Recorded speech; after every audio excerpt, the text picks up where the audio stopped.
আল্লাহ রাব্বুল আলামিন বলেন, ওয়াতুলু আলাইহিম নাবা বানাই আদম বিল হক إذ قرب قربانا فتقبل من أحدهما ولم يتقبل من الآخر قال لأقتلنك قال ما إنما يتقبل الله من المتقين الله رب العالمين আল্লাহর নবী মুহাম্মদুর রাসূলুল্লাহ সাল্লাল্লাহু আলাইহি ওয়াসাল্লাম তিনি তো শেষ জামানায় আমাদের কাছে নবী হিসেবে প্রেরিত হয়েছেন। আল্লাহর নবী তো জানতেন না আদম আলাইহিস সালামের সন্তানেরা কিভাবে কুরবানি দিয়েছিল। আল্লাহ রাব্বুল আলামিন আমাদের নবীকে সে আদম আলাইহিস সালামের দুই সন্তানের কুরবানির কথা, কুরবানির শরীয়তের কথা, তার উম্মত যেন কুরবানি দিতে প্রস্তুত থাকে, রাজি থাকে, তার উম্মত যেন কুরবানি একটা ইবাদত সেটা যেন পালন করে, এটার প্রতি যেন তাদের আগ্রহ পয়দা হয়। সেই জন্য রব্বুল আলামিন কুরবানির ইতিহাসের কথা আলোচনা করতে গিয়ে, কুরবানির বিধানের কথা বলতে গিয়ে আল্লাহর নবীকে হাজার হাজার বছর আগের কথা, পৃথিবীর সূচনা লগ্ন থেকে যখন মানুষকে রব্বুল আলামিন পৃথিবীতে পাঠিয়েছেন, সেই মানব সভ্যতার ইতিহাসের প্রথম কথা আল্লাহর নবীকে রব্বুল আলামিন স্মরণ করিয়ে দিলেন। আল্লাহ রাব্বুল আলামিন নবীকে স্মরণ করিয়ে দিয়ে বলছেন, ওয়াতুলু আলাইহিম নাবা বানাই আদম বিল হক। আল্লাহ রাব্বুল আলামিন বলেন, নবী আপনি আপনার উম্মতদেরকে আদম আলাইহিস সালামের দুই সন্তানের কথা আপনার উম্মতের সামনে পেশ করুন, স্মরণ করুন সেই সময়ের কথা যখন আদম আলাইহিস সালামের দুই সন্তান হাবিল এবং কাবিল আল্লাহর রাস্তায় কুরবানি পেশ করলো, আর তাদের একজনের কুরবানি কবুল হলো আর একজনের কুরবানি আল্লাহর নিকট কবুল হলো না। আপনি আপনার উম্মতদেরকে শুনিয়ে দেন তাদের ওপরে কুরবানির বিধানকে আমি রব্বুল আলামিন তাদের মাঝে শরীয়তের মধ্যে আমি কুরবানিকে একটা ইবাদত হিসেবে চালু করেছি, এই কুরবানি যেন তারা মেনে নেয়, এই যেন তারা কুরবানি দিয়ে দেয়। অতএব আপনি তাদের কাছে আদম আলাইহিস সালামের দুই সন্তানের ঘটনার কথা বর্ণনা করুন। আল্লাহর নবী এবার তাদের কাছে দুই সন্তানের কথা বর্ণনা করছেন। সেই কথা কার কথায়? সরাসরি আল্লাহর কথাই তিনি বর্ণনা করছেন। তিনি বলছেন আদম আলাইহিস সালামের দুই সন্তান, একজন ছিল হাবিল আর একজন ছিল কাবিল। আপনারা জানেন এখানে একজন কন্যাকে বিয়ে করা নিয়ে তাদের মাঝে একটা সিদ্ধান্তের দ্বন্দ্ব তৈরি হয়, কিন্তু এই ঘটনাটুকুন এগুলি সবই হলো মানুষের মুখরোচক ঐতিহাসিক কথা, কিন্তু কোরআনে এর কোনো বর্ণনা নেই। কোরআনের যতটুকুন কথা আমরা সেইটুকুন বলবো। আসলে ইবাদতের জন্য কুরবানির বিয়ের কোনো সম্পর্ক নেই এখানে মূলত আল্লাহর ইবাদতটাই, আল্লাহর হুকুম পালন করাটাই, আল্লাহর আনুগত্য করাটাই ছিল তাদের প্রধান পরীক্ষা। তাদেরকে কুরবানি দিতে বলা হয়েছে, তারা কুরবানি দিয়েছেন। হাবিলও কুরবানি দিয়েছে, কাবিলও কুরবানি দিয়েছে। হাবিল কুরবানি দিয়েছে তা হচ্ছে এই, তিনি পশুপালন করতেন। হাবিল তার পশুপালনের মধ্য থেকে শ্রেষ্ঠ যেই বস্তুটা, প্রিয় বস্তুটা, সবচেয়ে হৃষ্টপুষ্ট, দামি, দেখতে সুন্দর, সেই বস্তুটাকে আল্লাহ রাস্তায় কুরবানি করেছিলেন। আর কাবিল সে ছিল কৃষিবিদ, সে কৃষি চাষ করত।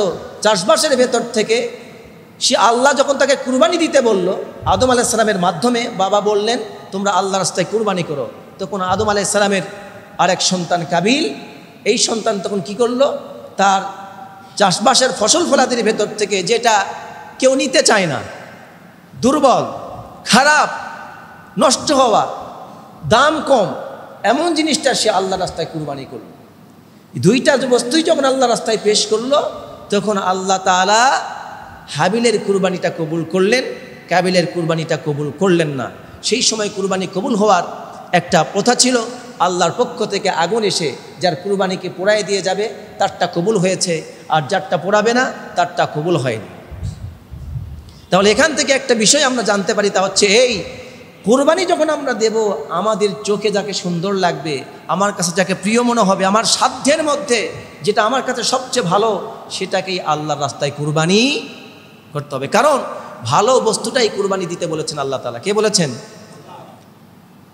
আল্লাহ রাব্বুল আলামিন কোরআনে কারিমে বলেন, লান তানালুল বিররা হাত্তা তুনফিকু মিম্মা তুহিব্বুন ওয়া মা তুনফিকু মিন শাইইন ফাইন্নাল্লাহা বিহি আলিম। আল্লাহ রাব্বুল আলামিন বলছেন, বান্দা তুমি ততক্ষণ পর্যন্ত কোনো নেকি অর্জন করতে পারবে না, তোমার আমলনামায় কোনো নেকি পাবে না ততক্ষণ পর্যন্ত যতক্ষণ না তুমি তোমার প্রিয় বস্তুটাকে আল্লাহর রাস্তায় দান না করবে। অর্থাৎ তুমি আল্লাহর রাস্তায় কোন বস্তুটা দান করছো, তুমি আসলে কি করছো, কি আল্লাহর রাস্তায় খরচ করছো, সে বিষয়ে কিন্তু আল্লাহ খুব ভালো করে জানেন। জানেন কি না? মনের খবর কেউ জানে না। জানে? আমার মনের মধ্যে দুনিয়ার সব খবর পাবেন, ইমেলের মাধ্যমে পাবেন, ফ্যাক্সের মাধ্যমে পাবেন, বিভিন্ন ডিজিটাল সিস্টেমে আপনি পাবেন, রাডার নেটওয়ার্কের মাধ্যমে পাবেন, কিন্তু কারো মনের খবর নেবার জন্য এখনো পর্যন্ত বিজ্ঞান কোনো পদ্ধতি আবিষ্কার করতে পেরেছে? পারে নাই। আমার মনের মধ্যে কি জল্পনা কল্পনা হচ্ছে এটা একমাত্র জানেন কে? আল্লাহ। সুতরাং আমি কোন বস্তু কেন দিচ্ছি এটা একমাত্র আল্লাহ সবচেয়ে বেশি ভালো জানে। এই জন্য রব্বুল আলামিন বলছেন, প্রিয় বস্তুকে কুরবানি করো, প্রিয় বস্তুকে আল্লাহর রাস্তায় দান করে দাও, প্রিয় বস্তুকে আল্লাহর রাস্তায় খরচ করো। কারণ মানুষের কাছে যত প্রিয় বস্তু আছে, আল্লাহ তাআলা কোরআনে কারীমের ভেতরে মানুষের প্রিয় বস্তুগুলিকে এক একটা করে বর্ণনা করেছেন। বলুন সুবহানাল্লাহ। আপনার আমার কাছে প্রিয় বস্তুগুলো কি কি হতে পারে আল্লাহ তাআলা তাও কোরআনে বলেছেন। দেখুন, এগুলির সাথে আপনার মত মিলে যাবে, আপনার প্রিয় বস্তুগুলি এগুলির সাথে মিলে যাবে। আল্লাহ বলছেন, দেখুন, زين للناس حب الشهوات من النساء والبنين والقناطير المقنطرة من الذهب والفضة والخيل المسومات والأنعام والحرث ذلك متاع الحياة الدنيا والله عنده حسن المآب। সুবহানাল্লাহ।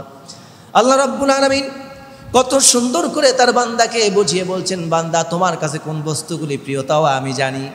আল্লাহ তাআলা বলছেন, মানুষের কাছে আমি রব্বুল আলামিন শোভনীয় করে দিয়েছি, চাকচিক্যময় করে দিয়েছি, তার কাছে পছন্দনীয় বস্তু কতগুলো আমি করে দিয়েছি। তার মধ্য থেকে 7টা বস্তুর নাম আল্লাহ পাক উল্লেখ করেছেন, 7টা জিনিসের নাম উল্লেখ করেছেন। এই 7টা জিনিস প্রত্যেকটি মানুষের কাছে কোনো না কোনোটা প্রিয় লাগার বস্তু। আল্লাহ রাব্বুল আলামিন বলেন, বান্দা তোমার কাছে প্রিয় বস্তু হলে নারী, সন্তান, সোনা, রূপার সেরা ঘোড়া, গাবাদি পশু আর কৃষিক্ষেত, এইগুলি আমি রব্বুল আলামিন আমার বান্দাদের জন্য শোভনীয় করে দিয়েছি। প্রত্যেকটি মানুষ এই 7টা জিনিসের কোনো না কোনোটাকে সে পছন্দ করে। কারো কাছে সোনা, কারো কাছে নারী প্রিয়, কারো কাছে সন্তান প্রিয়, কারো কাছে সোনা দানা প্রিয়, কারো কাছে রূপা প্রিয়, কারো কাছে সেরা ঘোড়া প্রিয়। এই সেরা ঘোড়া মানে কি? ওই সেই সময়ের আল্লাহ তাআলা ঘোড়া দিয়ে বলেছেন, যেই সময় কোরআন নাজিল হচ্ছিল, আরবে যেই সময় যানবাহনের ব্যবস্থা ছিল না, সেই সময় ব্যবস্থা ছিল দ্রুতগামী একটা বাহন, সেটা ছিল ঘোড়া। সেটা কি ছিল? এখন দ্রুতগামী বাহনের নাম কি? হ্যাঁ, প্লেন। হ্যাঁ, রকেট আছে। রকেট নিয়ে কোথায় যায়? চাঁদের দেশে গবেষণায় যায়, ঠিক কিনা বলুন? গ্রহে যায় তারা। কিন্তু সেই সময় আল্লাহ তাআলা বলছেন যে ওই সময়ে ঘোড়া তাদের কাছে দ্রুতগামী ছিল। এই ঘোড়া নিয়ে তারা দ্রুত গতিতে সফর করত, এই ঘোড়া নিয়ে তারা অহংকার করত। ঘোড়ার যে বেশি মালিক সে সবচেয়ে বড় ধনী, উটের মালিক যে সে সবচেয়ে বড় ধনী। এখন যার কাছে রোলস রয়েস মডেল মোটরসাইকেল আছে, BMW গাড়ি আছে, হ্যাঁ, এরকম নামি দামি যাদের গাড়ি আছে, ব্র্যান্ডের গাড়ি আছে, এরপরে বিমানের মালিক, আপনি প্রাইভেট বিমানের মালিক, রকেটের মালিক যদি হন, তাহলে আপনার আপনার মর্যাদা, আপনার সম্মান এবং আপনার আভিজাত্যটা কোথায় গেছে? কোন পর্যায়ে আপনার আভিজাত্য যাবে? এগুলি আপনারা চান কিনা যে আমার একটা যদি বিমান থাকতো, আমার একটা যদি রোলস রয়েল মডেলের যদি গাড়ি থাকতো, BMW যদি একটা গাড়ি থাকতো, তাহলে আমার যদি আমার বাড়ি ভরা, যদি আমার সিন্দুক ভরা যদি সোনা থাকতো, রূপা থাকতো, তাহলে আমার কি হতো? আল্লাহর নবী সাল্লাল্লাহু আলাইহি সাল্লাম বলছেন যে বান্দারা, আমার বান্দারা এতটাই সম্পদ পিপাসু, আল্লাহর নবী বলছেন আমার উম্মতরা এতটাই সম্পদ পিপাসু, আমার কোনো উম্মতকে যদি একটা মাঠ ভরা সোনা দেওয়া হয়, কয়টা মাঠ ভরা?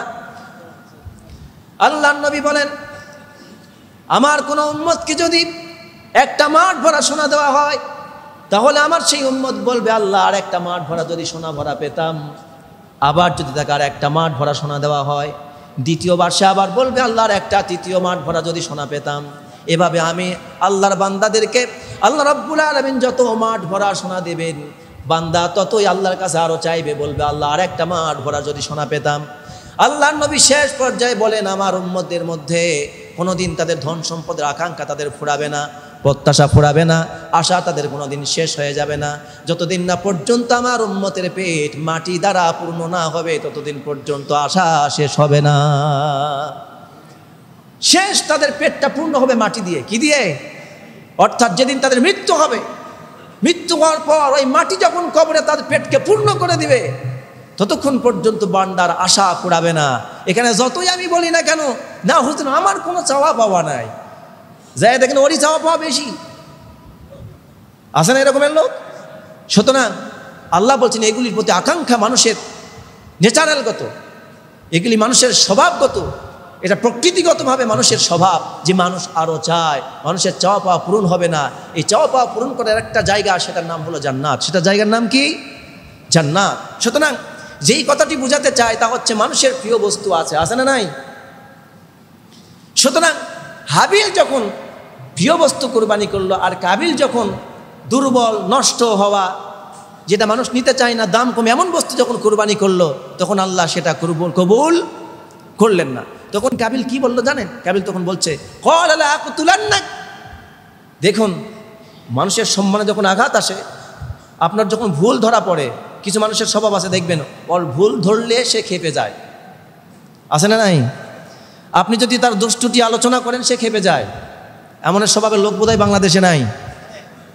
আপনি যদি তার দোষ ত্রুটি নিয়ে আলোচনা করেন, সংশোধনী দেন, তাহলে একবার দুইবার তিনবার সংশোধন হয় না, বলতে থাকবেন, এক পর্যায়ে রাগান্বিত হবে, এমনকি আপনাকে হত্যা করার পর্যন্ত।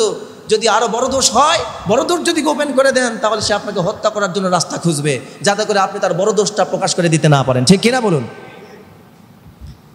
কিন্তু জেনে রাখবেন, এরা হল শয়তানের ফাঁদে পড়ে গেছে। যারা দোষের কথা শোনার পর খেপে যায়, এরা কার ফাঁদে পড়েছে? শয়তানের ফাঁদে পড়েছে। কাবিলের যখন ভুল ধরা পড়ল, কাবিলের জবাবে কাবিল বলল, আমি তোমার হত্যা করব। কেন হত্যা করবে? কাবিল এই জন্য হত্যা করবে যে তোমার কুরবানি আল্লাহ কবুল করে তোমাকে সম্মানিত করেছেন, আর আমার কুরবানি আল্লাহ কবুল করেননি, অতএব আমি অপমানিত হয়েছি, আমি লাঞ্ছিত হয়েছি, আমি সমাজে মুখ দেখাবো কিভাবে? সুতরাং আমার কুরবানি যেহেতু কবুল হয়নি, তোমার কবুল হয়েছে, মানুষ তোমাকে সম্মান করবে, তোমাকে ভালোবাসবে, আল্লাহওয়ালা বলবে, তোমার কাছে মানুষ আসবে, আর আমার কাছ থেকে তো মানুষ মুখ ফিরায় নেবে, আমাকে তুচ্ছ-তাচ্ছিল্য করতে পারে। এই আত্মসম্মানের, এই অহংকারের কারণে কাবিল তখন তার ভাইয়ের প্রতি হাত উত্তোলন করলো আর বলল, আমি তোমাকে হত্যা করে ফেলবো। কি করে ফেলবো? আমি অবশ্যই তোমাকে হত্যা করে ফেলবো। তখন হাবিল জবাব দিয়ে বলল, আসলে তুমি তো মুত্তাকি নও। তুমি যদি আল্লাহকে ভয় করে যদি কুরবানিটা দিতে, তাহলে আল্লাহ তোমার কুরবানি কবুল করত। ভাই আমার, আপনি আমাকে হত্যা না করে নিজেকে সংশোধন করুন, মুত্তাকি হয়ে যান, আল্লাহকে ভয় করুন, আল্লাহর জন্য প্রিয় বস্তু আল্লাহর রাস্তায় কুরবানি করুন, তাহলে আল্লাহ আপনারও কুরবানি কবুল করবেন। কিন্তু ভাই কাবিল, ওই যে শয়তান চেপেছে মাথায়, অহংকার, আত্মমর্যাদার ক্ষতি হয়েছে, এই জন্য কাবিল আর তাকে বাঁচায় রাখবে না, এই জন্য তাকে হত্যা করে ফেলল। হত্যা করার পর মাটি দিবে কিভাবে সে জানতো না। আল্লাহর পক্ষ থেকে কাক পাঠায় দিলেন। কাক আরেকটা কাককে হত্যা করলো মারামারি করে।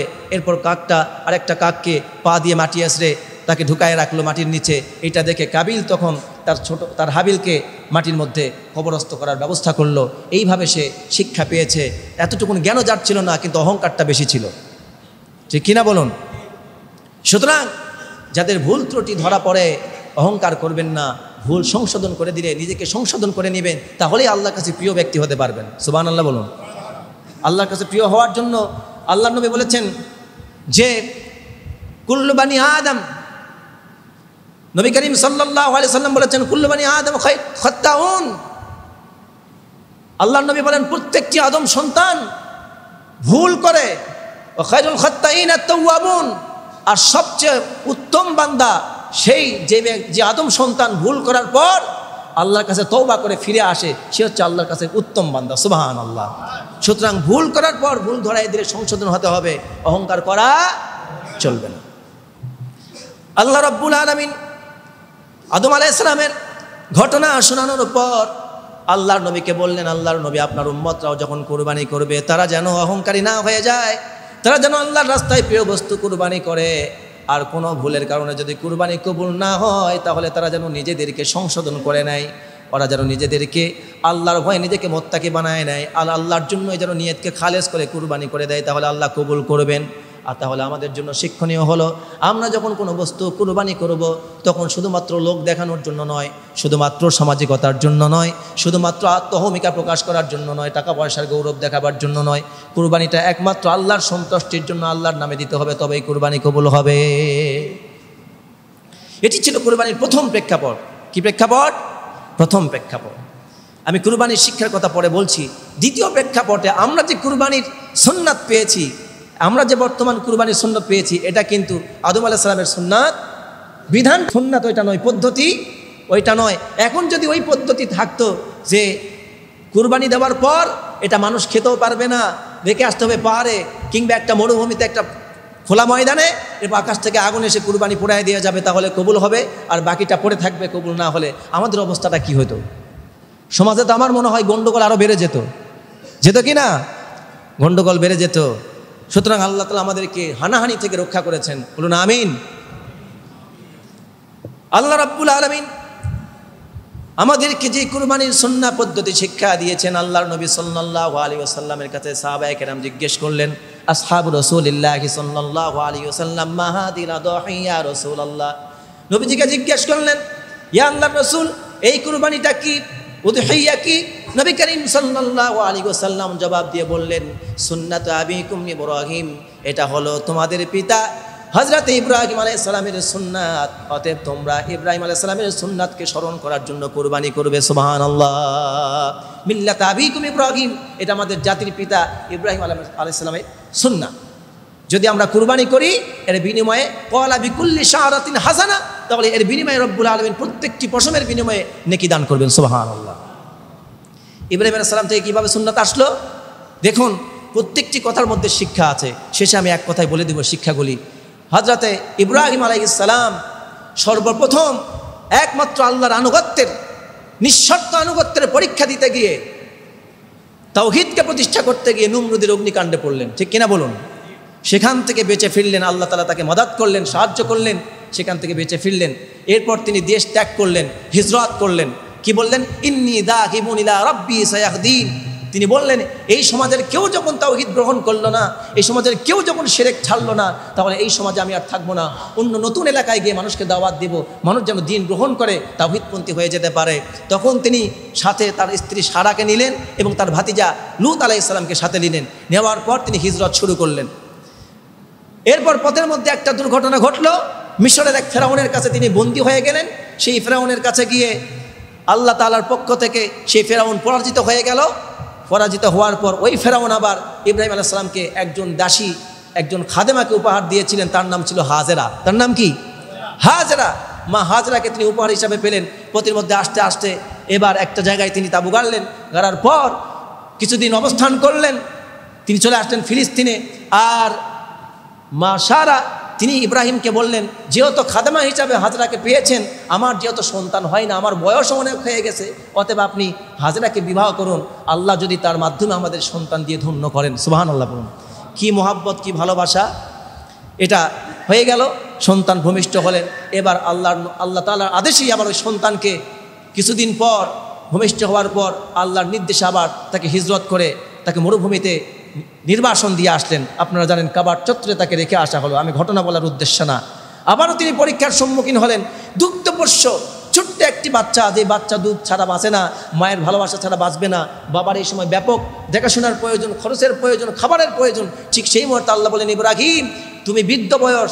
ইব্রাহিম আলাইহিস সালামের তখন সন্তান পেয়েছেন যখন ইব্রাহিম আলাইহিস সালামের বয়স হলো 86 বছর। কত বছর? 86 বছর বয়স।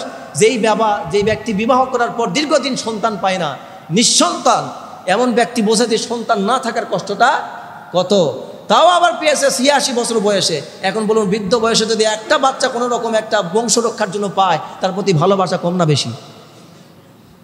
ভালোবাসাটা বেশি। আল্লাহ তাআলা তখনও পরীক্ষা করলেন, বলছেন, ইব্রাহিম, আমি আগে এতদিন ভালোবেসে আগুনের মধ্যে পড়েছ, হিজরত করে ফিলিস্তিনে চলে এসেছো, এখন সন্তান পেয়ে আমার কথা ভুলে গেছো নাকি?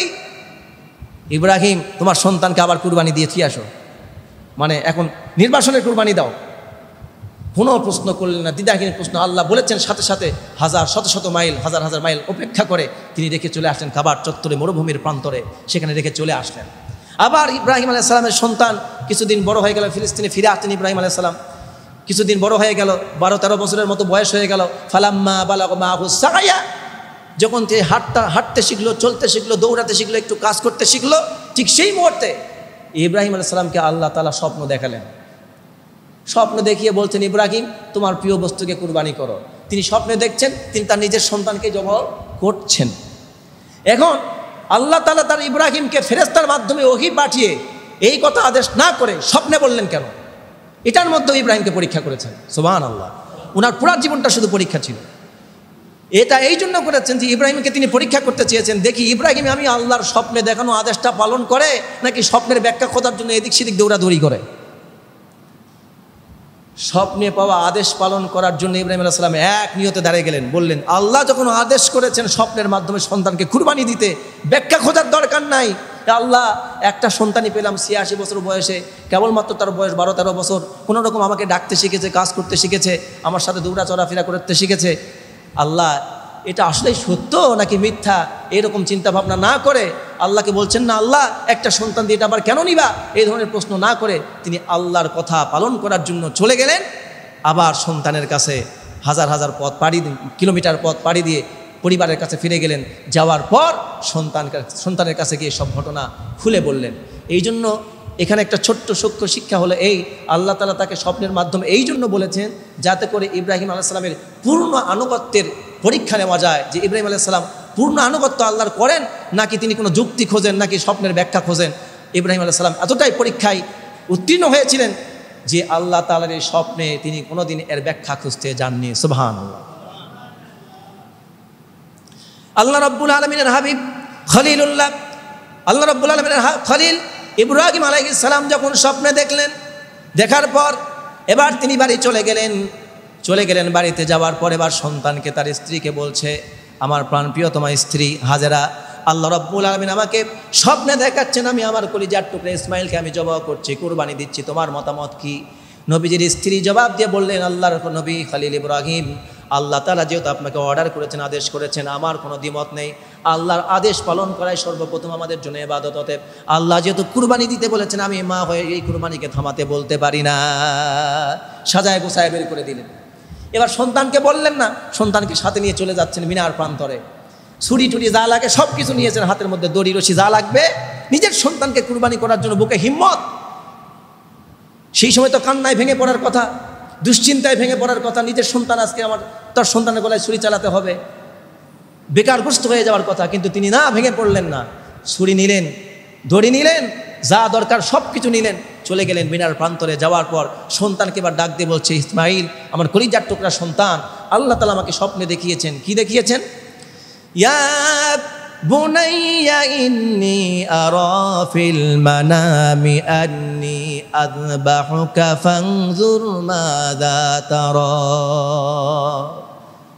ইব্রাহিম আলাইহিস সালাম এবার সন্তানের কাছে পেশ করলেন আরজি, বলছেন, আমার কলিজার টুকরা সন্তান ইসমাইল, আল্লাহর পক্ষ থেকে আমাকে আদেশ করা হয়েছে, আমি স্বপ্নে দেখছি আমি তোমাকে জবাহ করছি।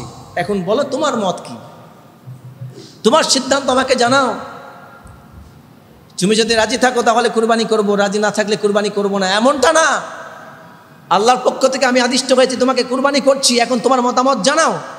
এর মাধ্যমে ইব্রাহিম আলাইহিস সালাম আবার তার সন্তানকে পরীক্ষা করেছেন যে আমি যে সন্তান, রাব্বি হাবলি মিনাস সালিহিন, আল্লাহর কাছে যে একটা নেককার সন্তান চেয়েছিলাম, আমার সন্তান সেই পূর্ণ মাত্রায় নেককার কিনা, আমার সন্তান আল্লাহর কথায় রাজি খুশি কিনা, আমার সন্তান আল্লাহর রাস্তায় কুরবানি হতে হামেশা যে কোনো সময় প্রস্তুত আছে কিনা, এটা ইব্রাহিম আলাইহিস সালাম নিজে আবার পরীক্ষা করার জন্য সন্তানকে বললেন, তোমার মতামত কি জানাও।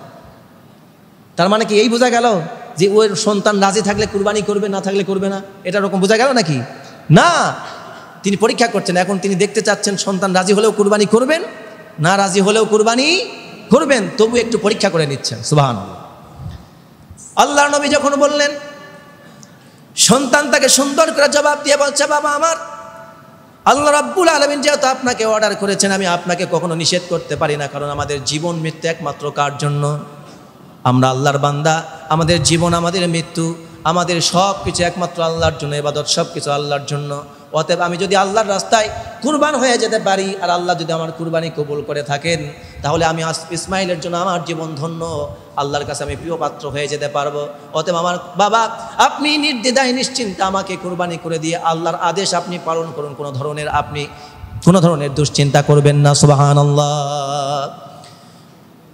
হযরত ইব্রাহিমকে জবাব দিয়ে বলছে, ইয়া আবাতি ফাআল মা তু'মারু সাতাজিদুনি ইনশাআল্লাহু মিনাস সাবিরিন। এবার সঙ্গে সঙ্গে ইব্রাহিম আলাইহিস সালামের প্রশ্নের জবাবে ইসমাইল আলাইহিস সালাম বললেন, আমার বাবা, আপনি তো আল্লাহর পক্ষ থেকে আদিষ্ট হয়েছেন, আপনি আমাকে দেখছেন, আপনি জবাব করছেন। অতএব আমার বাবা, আপনি আল্লাহর আদেশকে বাস্তবায়ন করুন। আমাকে যখন আপনি কুরবানি করবেন, আমি কলিজার টুকরা আপনার সন্তান, একমাত্র সন্তান, আমি আপনার একমাত্র সন্তান। আমার প্রতি আপনার দয়া আছে, মায়া আছে, আপনার প্রতিও আমার দয়া আছে, মায়া আছে। অবশ্যই এটা কঠিন বিষয়। আপনি হয়তো ভাবতেছেন, আপনি আমাকে যদি কুরবানি দেন, আমি হয়তো আপনাকে কষ্ট দেব কিংবা আপনার কথা মানব না। আপনি এমনটা মোটেও ভাববেন না, বরং আল্লাহর জন্য আমি ইসমাইল, আমি আপনার কাছে মাথা নত করে দিলাম, আমার শির আপনার চাকুর নিচে দিয়ে দিলাম। আপনার যেমনি খুশি তেমনি করে কুরবানি করুন, আমি ধৈর্যশীলদের মধ্যেই থাকবো। সুবহানাল্লাহ। অন্যান্য নবীরা যেমন করে ধৈর্যশীল ছিলেন, ইসমাইল আলাইহিস সালাম কি সাধারণ মানুষ না নবী ছিলেন? অন্যান্য নবীদেরকে যেমন পরীক্ষা করেছেন, জাকারিয়া আলাইহিস সালামকে পরীক্ষা করেছিলেন কেমন করে? চিরে 2 টুকরা করে দিয়েছেন। আশ করেছিলেন? ইয়াহিয়া আলাইহিস সালামকে তরবারিতে কেটে জবাই করে 2 টুকরা করে দিয়েছেন। আশ করেছেন? করেন নাই। প্রত্যেকটি নবী আপনার আল্লাহর দিন বাস্তবায়ন করতে গিয়ে যেমন কঠিন বিপদের মুহূর্তে জীবন দিতে গিয়েও যেমন বিচলিত হননি, অধৈর্য হননি। ও আমার বাবা, আমি ইসমাইল আল্লাহর জন্য কুরবানি হয়ে যাব, আল্লাহর জন্য জীবনকে দিয়ে দেব, এটা আমি কখনো এক মুহূর্তের জন্য অধৈর্য হব না, বিচলিত হব না। আমার শির আপনার চাকুর নিচে, আপনি যেমনে খুশি তেমনে আল্লাহর হুকুম বাস্তবায়ন করুন। সুবহানাল্লাহ। আমরা যদি সন্তানগুলিকে এভাবে পেতাম, আর আমরা যদি ইব্রাহিমের মতো বাবা হতে পারতাম, আর আমরা যদি ইসমাইলের মতো সন্তান হতে পারতাম সন্তানগুলি, তাহলে আজকের দিন পৃথিবীতে ভুলণ্ঠিত হতো না, আজকের দিন নিয়ে কেউ সিনিমিনি খেলতো না। আজকের পৃথিবীর প্রত্যেকটি প্রান্তে আন্তর্জাতিক পতাকা, ইসলামের আন্তর্জাতিক পতাকা, কালেমায়ে তাইয়্যিবা, লা ইলাহা ইল্লাল্লাহ, এই পতাকা ছাড়া পৃথিবীর বুকে আর অন্য কোনো পতাকা দুলতো না। জোরে কোন ঠিক কিনা মুসলমান? আজকে আমরা কুরবানির সেই ঐতিহ্য, সেই শিক্ষা, সংস্কৃতি আমাদের পরিবার থেকে উঠে গেছে, সমাজ থেকে উঠে গেছে, ব্যক্তি থেকে উঠে গেছে, জীবন থেকে উঠে গেছে, যার কারণে আমাদের সন্তান আর ইসমাইলের মতো হয় না। আমরা বাবারাও আর ইব্রাহিমের হতে পারি না। আমরা শুধু বছরে একটা কুরবানিই দেই বটে, কিন্তু কুরবানির শিক্ষা নিতে পারি না। আল্লাহর নবী হযরত ইব্রাহিম আলাইহিস সালাম, ঘটনা লম্বা করছি না, গলায় ছুরি চালাতে শুরু করলেন, সন্তানকে শোয়ায় দিলেন। বাবা শেষবারের মতো সন্তানের চোখের মুখের দিকে একবার ফ্যালফাল করে তাকিয়ে আছেন, সন্তান বাবার দিকে তাকিয়ে আছে। বাবা সন্তানকে বলল, সন্তান তুমি মাটিতে শুয়ে যাও। মিনার প্রান্তরে শুয়ে গেলেন। সন্তানের কপাল যখন মাটিতে দিকে যখন কাত করে শুয়ে পড়ল, তখন ইব্রাহিম আলাইহিস সালাম চুরিটা নিয়ে গলার মধ্যে এরকম টানতে শুরু করলেন। সঙ্গে সঙ্গে রব্বুল আলামিন এই দৃশ্য দেখে এতটা খুশি হয়ে গেলেন, আল্লাহর আরশের রহমতের দরিয়া কাঁপ দিয়ে উঠলো, জোশ মনে উঠলো। সঙ্গে সঙ্গে আল্লাহ রব্বুল আলামিন বরদাস্ত করতে পারলেন না, যেন গোটা দুনিয়া সেই মুহূর্তে আল্লাহর কাছে আরজি পেশ করে পড়ছিল, আল্লাহ তুমি কেমন পরীক্ষা নিচ্ছ? বাপ আর বেটার পরীক্ষা। নিজের কলিজার টুকরা সন্তানকে মানুষকে এইভাবে কুরবানি দেয় নাকি? তোমার খলিল ইব্রাহিম নিজের কলিজার টুকরা সন্তানকে আল্লাহ তোমার জন্য কুরবানি করে দিচ্ছে। আল্লাহ আমরা সৃষ্টি জগৎ এমন দৃশ্য দেখতে পারবো না, আল্লাহ তাদেরকে তুমি রক্ষা করো। এটা আমি কাল্পনিক কথা বললাম, মনে হচ্ছে যে এই সময় যেন পৃথিবী এইভাবে আল্লাহর কাছে আরজি পেশ করছিল। ঠিক সেই মুহূর্তে আল্লাহ রাব্বুল আলামিনের রহমতের দরিয়া যখন জোশ মানে উঠল, আল্লাহ রাব্বুল আলামিন হযরত ইব্রাহিম আলাইহিস সালামকে ডাক দিয়ে বললেন, ওয়ানাদাইনা আইয়া ইব্রাহিম قد صدقت الرؤيا إن كذلك نجزي المحسنين ইন্না হাযা লাহুয়াল বালাউল মুবিন। সুবহানাল্লাহ। সঙ্গে সঙ্গে আল্লাহ রাব্বুল আলামিন চাকুর ধারকে স্টপ করে দিলেন। চাকু কাটতে পারছে না, ইসমাইলকে পোঁচাচ্ছেন বারবার, চাকু কাটে না। ইতিমধ্যে তিনি বারবার পোঁচাচ্ছেন যাতে তাড়াতাড়ি সন্তানের জানটা বেরিয়ে যায়, কিন্তু আল্লাহ তাআলার কারিশমা, আল্লাহ তাআলার কি কুদরত, কি ক্ষমতা, সঙ্গে সঙ্গে চাকুর ধারকে স্টপ করে দিয়ে ওই তার মাঝে একটা পর্দা ফেলে দিয়ে আল্লাহ তাআলা বেহেশত থেকে একটা দামি পশু তার ছুরির নিচে লাগাই দিলেন। সঙ্গে সঙ্গে ওই পশুটা জবাহ হয়ে গেল। ইব্রাহিম আলাইহিস সালাম তো মনে করেছেন তার সন্তানই কুরবানি হয়ে গেছে, কিন্তু চাকু তার গলা কাটে নাই। ইসমাইল আলাইহিস সালামের গলা কাটার পরিবর্তে গলা কেটেছে একটা পশুর। কিন্তু ইব্রাহিম আলাইহিস সালাম তখন চিৎকার করে বলে উঠেছেন আল্লাহু আকবার। তিনি আল্লাহু আকবারের ধ্বনি দিয়ে এবার তিনি তাকিয়ে দেখার চেষ্টা করছেন, ঠিক বোধহয় ইসমাইল আমার নিজের কলিজার টুকরা সন্তান আল্লাহর রাস্তায় কুরবানি হয়ে গেছে, কবুল হয়ে গেছে। এবার তাকায়া দেখে যে না, নিজের সন্তান কবুল হয় নাই। আল্লাহ রাব্বুল আলামিন তার সন্তানকে ফিদিয়া হিসাবে বাঁচায় দিয়া, ফিদিয়া হিসাবে বেহেশতি দুম্বা পাঠায় দিয়া কুরবানির ব্যবস্থা করে দিয়ে পৃথিবীর প্রজন্ম পর প্রজন্ম, আজকের পৃথিবী যুগ যুগ ধরে মানব সন্তানকে হত্যা করা থেকে রক্ষা করে, মানব সন্তানের জবাহ হওয়া থেকে রক্ষা করে আল্লাহ তাআলা পৃথিবীতে মানব আদম সন্তানের বংশধারাকে রক্ষা করেছেন। আর তার বিনিময়ে পশু কুরবানি করে আল্লাহ রাব্বুল আলামিন ব্যবস্থা করে দিয়েছেন। সুবহানাল্লাহ। মানবের বংশধারাকে রক্ষা করেছেন। আজকে যদি সন্তান কুরবানি দেওয়া লাগতো তাহলে আমরা বুঝতাম যে এটা কত কঠিন বিষয়, ঠিক কিনা? প্রিয় ভাইরা আমার, কুরবানির ব্যবস্থা হয়ে গেল। এবার তিনি চোখ খুলে দেখেন যে ইসমাইল আলাইহিস সালাম পাশে দাঁড়িয়ে আছে। ফাদাইনাহু বিযিবহিন আযীম। আল্লাহ রাব্বুল আলামিন ইব্রাহিম আলাইহিস সালামের সন্তানকে ফিদিয়া হিসাবে দিলেন একটা পশু, আর তাকে বাঁচায় দিলেন, আর বললেন ইন্না হাযা লাহুয়াল বালাউল মুবিন। এটা ছিল কঠিন একটা পরীক্ষা, স্পষ্ট কঠিন পরীক্ষা ছিল ইব্রাহিমের জন্য। কঠিন পরীক্ষা ছিল কিনা? কঠিন পরীক্ষা ছিল ইব্রাহিম আলাইহিস সালামের জন্য। আল্লাহ তাআলা বলছেন, ইব্রাহিম আমি তোমাকে স্বপ্নে দেখিয়েছিলাম তোমার সন্তানকে কুরবানি করতে, কিন্তু আমি তোমাকে তো দেখি নাই যে তোমার সন্তানকে জবাহ করে একদম শেষ করে দিয়েছ। সুতরাং তুমি তোমার স্বপ্নকে সত্যে পরিণত করেছ। আমি তোমার পরীক্ষায় খুশি হয়েছি ইব্রাহিম। আমি তোমাকে আর সাধারণ মানুষের কাতারে রাখতে চাই না, সাধারণ নবীদের কাতারে তোমারে রাখতে চাই না। আজ থেকে তোমার নামের সাথে আরেকটা পদবি আমি যুক্ত করে দিলাম। সেই পদবিটা কি? আল্লাহ তাআলা বলছেন, وَإِذِ ابْتَلَى إِبْرَاهِيمَ رَبُّهُ بِكَلِمَاتٍ فَأَتَمَّهُنَّ قَالَ إِنِّي جَاعِلُكَ لِلنَّاسِ إِمَامًا। আল্লাহ রাব্বুল আলামিন বললেন, আমি ইব্রাহিমকে যখন অনেকগুলি বিষয় দ্বারা পরীক্ষা করেছি, যখনই পরীক্ষা করেছি ইব্রাহিম তখনই প্রত্যেকটি পরীক্ষায় ফার্স্ট ক্লাস ফার্স্ট হয়েছে। সুবহানাল্লাহ। আর এই পরীক্ষায় পাশ করার কারণে আমি ইব্রাহিমকে জাতির ইমাম বানায় দিয়েছি। কি বানায় দিয়েছি? জাইলুকা লিন্নাসি ইমামা। পৃথিবীর সমস্ত মানব জাতির জন্য আমি আমার ইব্রাহিমকে নেতা বানিয়ে দিয়েছি। সুবহানাল্লাহ। প্রিয় ভাইয়েরা, এই এমনি করে ইব্রাহিম আলাইহিস সালাম থেকে আমরা সুন্নত হিসাবে পেয়েছি পশু জবাহ করার এই ব্যবস্থা। সুতরাং শেষ পর্যন্ত আল্লাহ তাআলা এই আদেশ আমার নবীর প্রতিও করেছেন। আল্লাহ তাআলা সেই কথা সূরা কাউসারের মধ্যে বলছেন, হে নবী আপনার উম্মতের প্রতিও এই কুরবানির নির্দেশ আমি বাস্তবায়ন রাখলাম, জারি রাখলাম। আপনার উম্মতরাও কুরবানি করবে, আপনিও কুরবানি করবেন। ইন্না আ'তাইনা কাল কাউসার ফাসাল্লি লিরাব্বিকা ওয়ানহার। হে নবী আমি আপনাকে কাউসার দান করেছি, অতএব আপনি আপনার রবের উদ্দেশ্যে নামাজ পড়ুন, কুরবানি করুন। সুবহানাল্লাহ পড়ুন। তাহলে আমরা যারা শুধু কুরবানি দেই, নামাজ নাই, তাহলে কিন্তু সমস্যা আছে। নামাজও পড়তে হবে, কুরবানিও দিতে হবে। এই জন্য আল্লাহর নবীকে আল্লাহ তাআলা বলেছেন, আপনি বলুন কুল ইন্না সালাতি ওয়া নুসুকি ওয়া মাহইয়ায়া ওয়া মামাতি লিল্লাহি রাব্বিল আলামিন। নবী আপনি বলুন, নিশ্চয়ই আমার নামাজ, আমার কুরবানি, আমার হায়াত, আমার মৃত্যু সব সমগ্র বিশ্ব জগতের রব আল্লাহর জন্যই নিবেদিত। সুবহানাল্লাহ। তাহলে এবার আপনারা বলুন তো, আমাদের জীবন কার জন্য? মৃত্যু, নামাজ, অর্থাৎ সমস্ত ইবাদত। তাহলে আমাদের হায়াত, আমাদের মৌত, আমাদের ইবাদত, আমাদের জিন্দেগি সব কার জন্য? এরকম যেই ব্যক্তি তাদেরই হলো একমাত্র কুরবানি, বাকি কারো কুরবানি নয়। সুতরাং আপনাদেরকে আমি এবার শেষ কথা বলতে চাই, কুরবানি দিলে নিয়তকে পরিষ্কার করতে হবে। কি করতে হবে?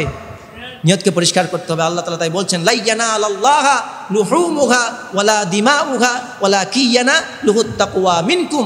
আল্লাহ তাআলা বলছেন, আল্লাহ তাআলা তোমরা যে কুরবানি দাও এই কুরবানির গোশত রক্ত কোনোটাই আল্লাহর কাছে পৌঁছায় না, কেবলমাত্র পৌঁছায় তোমাদের তাকওয়া, কতটুকুন আল্লাহকে ভয় করে, নিয়তকে কতটুকুন পরিশুদ্ধ করে, আল্লাহর সন্তুষ্টির জন্য কিভাবে কুরবানি করেছো, আল্লাহর কাছে তোমাদের মনের তাকওয়া আর নিয়তটা পৌঁছায়, বাকি আর কিছুই পৌঁছায় না, বাকিগুলি সব তোমরাই খাও। ঠিক কিনা বলেন? গোশত কে খায়? আমরা খাই। সুতরাং আল্লাহ তাআলা আমাদের নিয়তকে পরিশুদ্ধ করা তৌফিক দান করুন, বলুন আমিন। কুরবানি থেকে যে 4টা মৌলিক শিক্ষা পাই, 1 নম্বর হচ্ছে শর্তহীন আনুগত্য। 1 নম্বর কি শিক্ষা? শর্তহীন। আল্লাহ যখন যেই জিনিস যেইভাবে চাইবেন সেইভাবে দিতে রাজি থাকার নাম হলো শর্তহীন আনুগত্য। 2 নম্বর ত্যাগ এবং বিসর্জনের শিক্ষা। আল্লাহ যা চাইবেন তা আপনাকে দিতে হবে, যা চাবেন তা দিতে হবে। 3 আল্লাহর সন্তুষ্টির জন্য দিতে হবে। 4 যা কিছুই দিবেন লোক দেখানোর জন্য, টাকা পয়সার জন্য, অহংকার প্রকাশের জন্য, গর্বের জন্য, এরকমের জন্য নয়। যা দিবেন একমাত্র নিয়তকে পরিশুদ্ধ করে আল্লাহর সন্তুষ্টির জন্য, আল্লাহর হুকুম পালনের জন্যই দিতে হবে। 4 নম্বর শিক্ষা। আর 5 নম্বর শিক্ষা হলো আল্লাহ যখন চাইবেন আল্লাহর দ্বীন বাস্তবায়নের জন্য, আল্লাহ যদি চান যে হে বান্দারা আমার দ্বীনকে প্রতিষ্ঠার জন্য তোমার এখন জীবন দরকার, ইসমাইলের মতো জীবন দেওয়ার জন্য বান্দারা রাজি থাকবে। এটাই হচ্ছে কুরবানির শেষ শিক্ষা। জীবন যেন আমরা আল্লাহ রাস্তায় শহীদ করে দিতে পারি, আল্লাহ তাআলা সেই হিম্মত আমাদের দান করুন, বলুন আমিন। কুরবানির ইতিহাস সম্পর্কে আলোচনা করার ক্ষেত্রে আমি প্রথমে কুরবানির পরিচয় দিতে চাই। কুরবানিটা কি? কুরবান শব্দটি হচ্ছে আরবি শব্দ। এই শব্দটিকে আমরা কুরবানি বলে ব্যবহার করি। আরবি, ফার্সি, আপনার উর্দু, বাংলা সব জায়গায় এই কুরবানি শব্দটা আমরা ব্যবহার করি। তো কুরবান শব্দটির অর্থ হচ্ছে, কুরবানি শব্দের অর্থ হচ্ছে নৈকট্য অর্জন করা, সান্নিধ্য লাভ করা, উৎসর্গ করা। শরিয়তের পরিভাষায় আল্লাহর সন্তুষ্টি অর্জনের জন্য মানুষ তার নিজের প্রিয় বস্তুকে ঈদুল আজহার দিনে প্রিয় বস্তুর গলায় ছুরি চালিয়ে আল্লাহর নামে যে বস্তুকে উৎসর্গ করে সেটার নাম হচ্ছে কুরবানি। কুরবানি দেওয়ার মাধ্যমে আল্লাহর নৈকট্য অর্জন করা, এটাই হচ্ছে কুরবানির মূল লক্ষ্য উদ্দেশ্য। সুতরাং কুরবানি একটি গুরুত্বপূর্ণ ইবাদত। কুরবানি আমরা কেন দেই? কুরবানি এই জন্য দেই, ইসলামের গুরুত্বপূর্ণ ইবাদত হলো 3 রকমের। 1 শারীরিক ইবাদত, 2 আর্থিক এবং শারীরিক ইবাদত, 3 আর্থিক ইবাদত। দৈহিক ইবাদত নামাজ, রোজা, আর্থিক ইবাদত যাকাত, কুরবানি। আর আর্থিক এবং শারীরিক ইবাদত তা হচ্ছে হজ করা। এবং জীবনের কুরবানি হলো জিহাদের ময়দানে নিজের জীবনকে আল্লাহ রাস্তায় শহীদ করে দেওয়া, এটার নাম হলো জীবনের কুরবানি। সুতরাং ইবাদতের বিভিন্ন ধারা আল্লাহ তাআলা এভাবে দিয়েছেন। ইবাদতগুলি কেন করব? ইবাদত এই জন্য করব যে আমরা অদৃশ্য সত্তা আল্লাহকে বিশ্বাস করি এবং তাকে কতটুকুন ভয় করি এবং তাকে কতটুকুন বিশ্বাস করি, আল্লাহ তাআলা ইবাদতগুলির মাধ্যমে এটি বান্দার কাছ থেকে পরীক্ষা নিতে চান।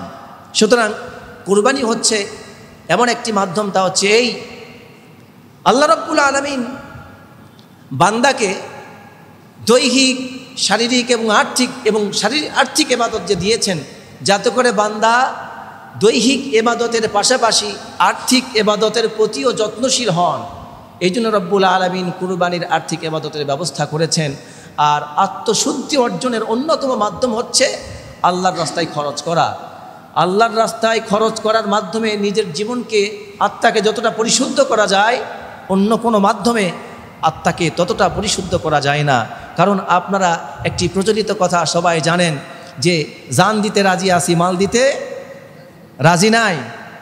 এই জন্য আমরা শুধু জানি না, মালটাও যেন আল্লাহর রাস্তায় দিতে রাজি থাকি। এই জন্য রব্বুল আলামিন এই কুরবানির মতো আর্থিক ব্যবস্থা করে দিয়েছেন। আল্লাহ তাআলা আমাদের এই আর্থিক ইবাদত কুরবানি যেন কবুল করেন, বলুন আমিন। কুরবানি হচ্ছে একটি গুরুত্বপূর্ণ ইবাদত। কুরবানির ইতিহাস অনেক প্রাচীন।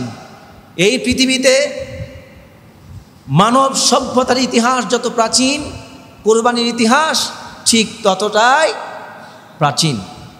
আল্লাহ রাব্বুল আলামিন প্রত্যেক উম্মতের জন্যই এই কুরবানির ব্যবস্থা রেখেছিলেন। আর বিশেষ করে এই কুরবানির প্রথম ইতিহাসের সূচনা হয়েছে আদম আলাইহিস সালামের তার দুই সন্তান হাবিল এবং কাবিলের কুরবানির মাধ্যমে।